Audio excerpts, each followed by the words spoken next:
True or false? Schizophrenia is a relatively rare illness. Oh, definitely false. Right. Okay, true or false? It means a person has multiple or, split personalities. False again. That's a huge myth. True or false? Yeah. It's caused by bad parenting. And lastly, true or false? Individuals with schizophrenia are usually violent or they have a low level of intelligence. Yeah, I mean, popular culture does a massive disservice here because an overwhelming number of people will instinctively answer true to almost all of those. Exactly. The thriller movies and, well, just sensationalized media in general have really done a number on public perception. Yeah, if you answer true to any of those, you are definitely not alone. But you are entirely wrong. The answer to every single one of those statements is false. Like every single one. It's pretty wild when you actually lay it out like that. It is. And that is the mission for this deep dive. We're setting out to completely dismantle these cultural stigmas surrounding schizophrenia spectrum disorders. And we are going to do it by leaning on the hard science. Which is so necessary right now. Yeah, we have a really robust stack of sources today. We're primarily drawing from Dr. Deanna M. Barch's comprehensive chapter in the NOBA Discovery and Psychology textbook, alongside some really illuminating clinical notes from Dr. Riordon. Right. So we're looking at the true biology, the actual lived experience, and the tangible hope for treatment. And it's a critical undertaking because when society operates on myths like, the idea of split personalities or inherent violence, we actively fail the people who are suffering. Yeah, we really do. We cast judgment instead of offering medical support. The image that kept coming to my mind as we went through this research is the idea of a fractured lens. Ooh, I like that analogy. Right, because the onset of schizophrenia typically happens during a really specific, fragile window, like late adolescence to young adulthood. It's just a chaotic time anyway. Exactly. Think about what that time of life means for you. You're supposed to be stepping into your independence, leaving home, figuring out your identity, maybe going to college, and suddenly, tragically, the lens through which you view reality it fractures and distorts. It derails a life right as it's trying to leave the station. Yeah. And to understand how that fractured lens warps someone's reality, we really have to establish the actual phenomenology, like what the symptoms actually look and feel like, which is vastly different from a movie script. Definitely. Clinically, the presentation is broken down into three main domains. You have positive, disorganized, and negative symptoms. Okay, let's clarify positive right away. Because in this medical context, we absolutely do not mean good or, beneficial. Oh, far from it. In psychiatry, a positive symptom means an addition to reality. Something is being experienced that simply shouldn't be there. Right, like things being added on. Exactly. And the hallmark examples here are delusions and hallucinations. So persecutory delusions are incredibly frequent. Which is what exactly? Well, it's not just everyday anxiety. This is a fixed, completely unshakable belief that a government entity, or maybe, I don't know, a shadowy group in their neighborhood is actively plotting to harm them. Wow. You could literally show them video evidence proving they are safe, and it will not change their mind. We also see grandiose beliefs, or the delusion of thought insertion. See, thought insertion sounds terrifying. That's the genuine belief that outside forces are somehow planting thoughts directly into your own brain, right? Yes. The boundary between their internal mind and the external world just dissolves. That's so heavy. It really is. And then there are the hallucinations, which are most commonly auditory. Individuals hear distinct voices. And these aren't just vague whispers either. Like, what do they say? They are often highly critical voices that actively insult the person's intelligence or narrate their failures or even command them to commit self-harm. Oh my God. And to the person experiencing them, those voices are generated with the exact same perceptual clarity as my voices to you right now. That is just heartbreaking to imagine. Let's look at the second domain, though. Disorganized symptoms.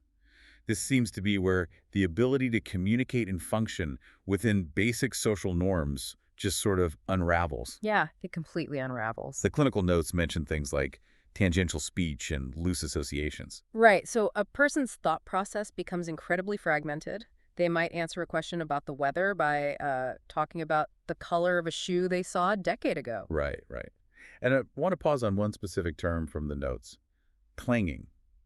I think people sometimes misunderstand this as just, sentences not logically connecting. Sure. But clanging is actually when a person starts grouping words together, purely based on how they sound, or rhyming them uncontrollably, Right. rather than what the words mean, right?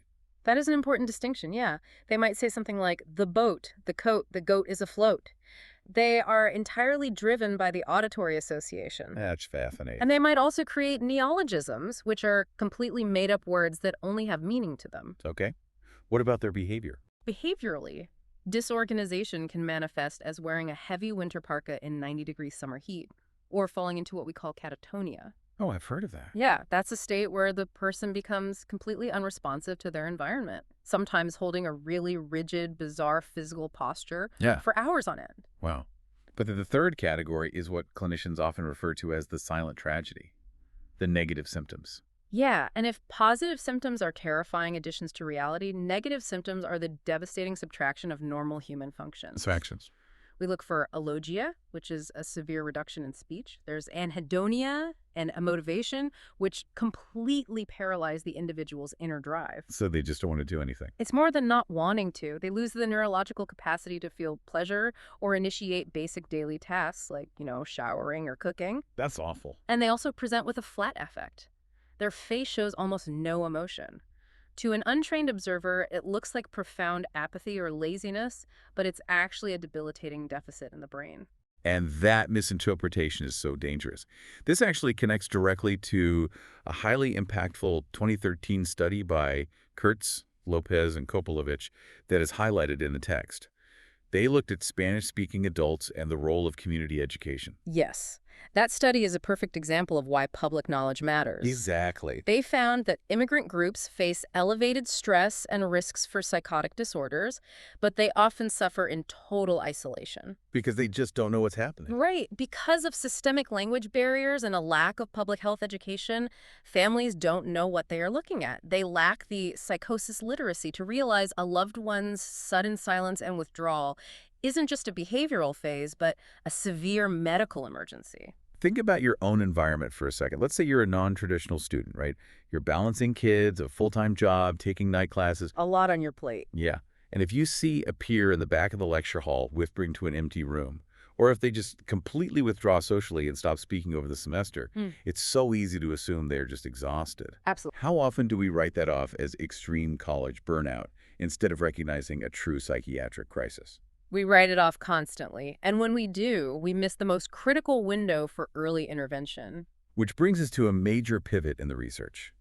Because it's incredibly easy to look at erratic behavior or someone hearing voices and assume this is a purely psychological issue, like a problem with their thoughts. Right, a software issue. Yeah.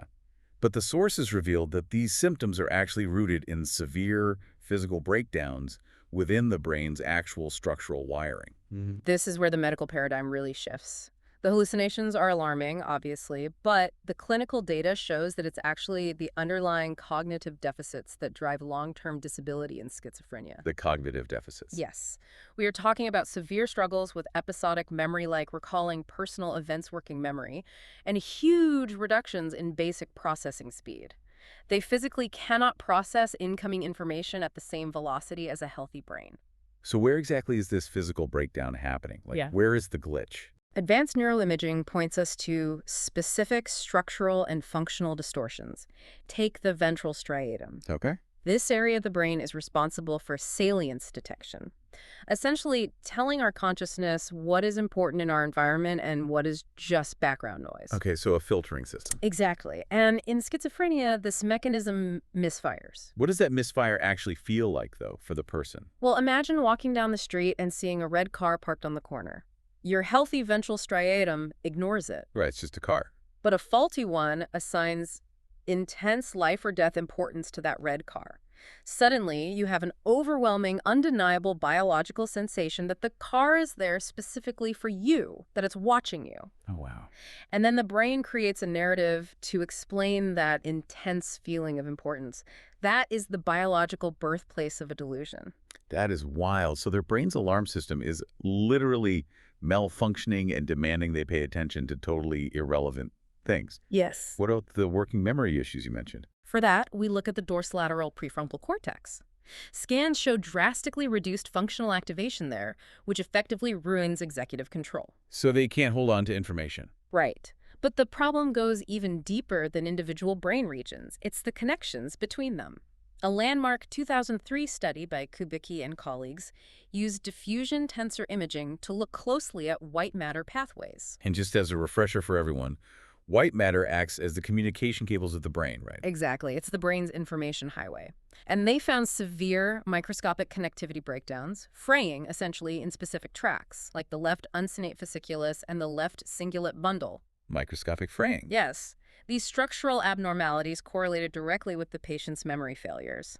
The pioneer researcher Nancy Andreessen summed it up perfectly.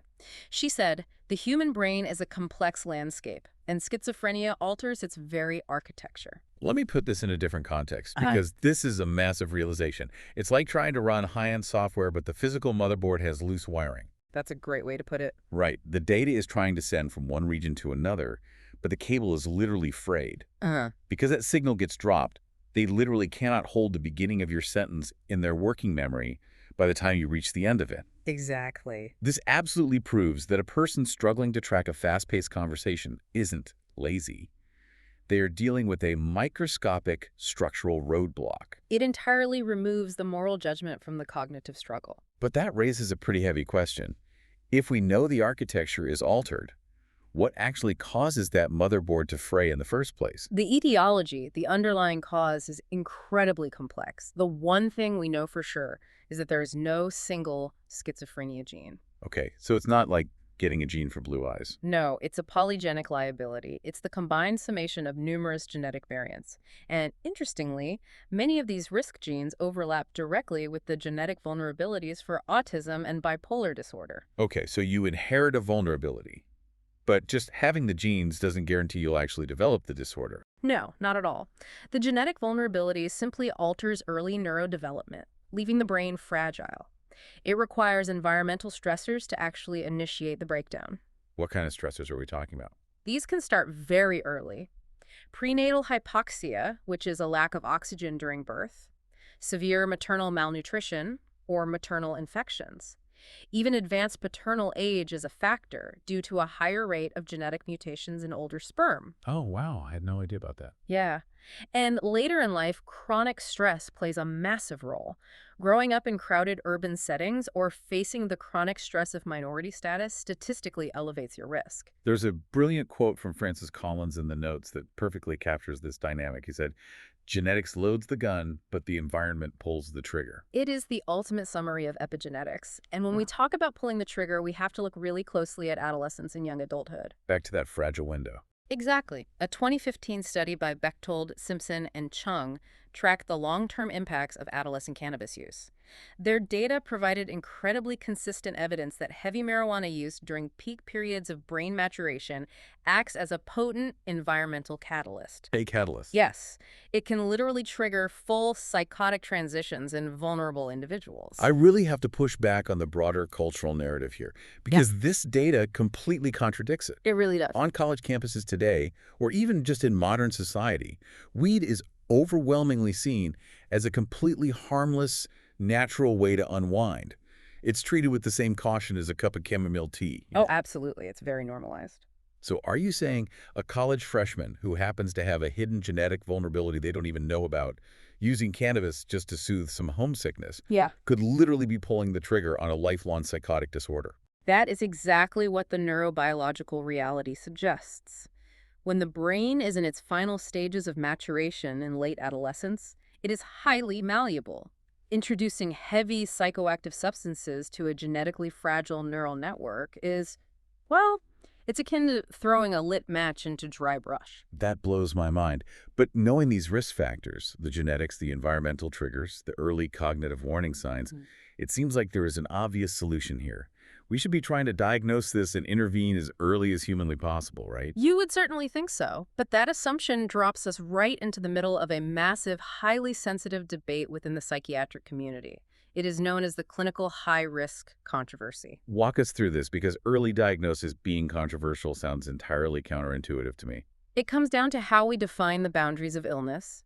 Researchers have identified individuals showing subthreshold or milder attenuated psychotic symptoms. We're talking about mild paranoia, eccentric thoughts, maybe a fleeting auditory illusion. And longitudinal tracking showed that about 35% of youth meeting these high-risk criteria eventually transitioned into a full psychotic disorder. Okay, 35% is a big chunk. Right. So to stimulate research and intervention, the DSM-5 added a new category for further study called attenuated psychotic syndrome. Okay, identifying the 35% who will get worse makes sense. Proponents must argue that early identification is a golden window to intervene. They do. It allows for non-invasive preventive measures, things like intense family counseling, stress reduction techniques, and interestingly, high doses of omega-3 fatty acid supplements. Wait, how do omega-3s help prevent schizophrenia? Well, omega-3s are vital for brain health and have strong anti-inflammatory properties. There's evidence suggesting they help protect neural pathways and reduce the neuroinflammation that might accompany the onset of psychosis, essentially helping to halt that transition. Okay, that makes sense. But what about the other 65% of kids who have these mild symptoms but never develop schizophrenia? And that is the exact question the critics aggressively point out. A 2023 study by Wiedeger and Samuel examined this diagnostic boundary. They demonstrated that adding these subthreshold labels result in alarmingly high false positive rates. So we're misdiagnosing kids. Yes. It creates immense diagnostic confusion and risks over-medicalizing normal human distress. I mean, teenagers go through phases of extreme anxiety, social isolation, and strange ideas just as a normal part of brain development. Right. The notes actually include a haunting quote from Robert Rosenthal on this exact danger. He says, "The label we give to a child can become a boundary that limits their entire future." Yeah, if you prematurely slap a pre-schizophrenia label on an anxious teenager, the social stigma and the sheer terror of that impending diagnosis might cause more psychological damage than the actual mild symptoms they were experiencing. Put yourself in the shoes of a 19-year-old college freshman for a second. You are away from home, dealing with intense exam pressure, maybe you're severely sleep deprived, and you start exhibiting some highly unusual eccentric stress responses. Completely plausible. Right. If you go to a campus counselor and they evaluate you and slap a prodromal risk state label on your chart, the absolute terror of thinking you are inevitably losing your mind could cause you to drop out of school entirely, give up on your career. How in the world do clinicians balance helpful life-saving intervention against the very real catastrophic harm of overdiagnosis? It's an agonizing ethical tightrope. Clinicians have to weigh the risk of missing a true psychotic break, which, remember, causes irreversible brain changes, Right. against the risk of manufacturing a mental illness identity in a highly stressed but otherwise healthy young person. That is just, there are no easy answers there. Yeah. But for those who do cross that boundary, for the individuals who do develop full schizophrenia, the focus obviously shifts to active treatment. Right. And looking at the history in these sources, it feels like medicine has historically only been treating half of the problem. The pharmacological evolution is really crucial to understand here. Historically, we relied on first-generation or typical antipsychotics. The most well-known example is thorazine. Okay. These drugs operate primarily by creating a potent blockade of D2 dopamine receptors in the brain. By blocking dopamine transmission in certain pathways, they are highly effective at reducing the positive symptoms. They essentially turn down the volume on the terrifying hallucinations and delusions. But dopamine doesn't just control hallucinations. Doesn't it also heavily regulate our physical movement? So if you block it... You trigger a cascade of unintended consequences.